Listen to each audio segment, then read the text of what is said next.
Hi കൂട്ടുകാരെ, പാട്ടിലും കവിതയിലും മാത്രമല്ല ചൊല്ലുകളിലും താളമുണ്ട്. 3-ാം ക്ലാസ്സിലെ പഴഞ്ചൊൽ പെരുമ എന്ന വിവരണം നമുക്ക് വായിച്ചാലോ?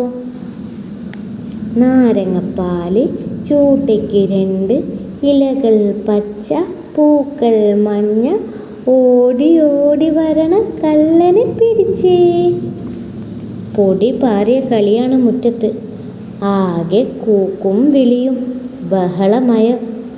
എന്താ മക്കളെ, കാക്കക്കൂട്ടിൽ കല്ലിട്ട പോലെ? അമ്മയാണ്.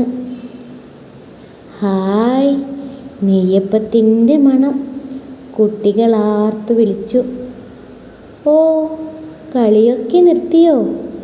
എന്താണിപ്പോൾ എല്ലാവരും ഇങ്ങോട്ട് ഓടി വന്നത്? അതെങ്ങനെയാ? അരി എറിഞ്ഞാൽ 1000 കാക്ക എന്നല്ലേ? അല്ല, നീ എന്താ ബേബി അവിടെ ഒതുങ്ങിയിരിക്കുന്നത്? ബേബിയെ നോക്കി അമ്മ ചോദിച്ചു. അതേ, കളിക്കാനും കൂടിയിട്ടില്ല. തലവേദനയും പനിയുമാണത്രേ അവൾക്ക്. വയറുവേദനയും ഉണ്ട്, ബേബിയുടെ കൂട്ടുകാരി പറഞ്ഞു. എന്നാലും ഒരു നെയ്യപ്പം കഴിച്ചോ മോളെ? അമ്മ സ്നേഹത്തോടെ നിർബന്ധിച്ചു.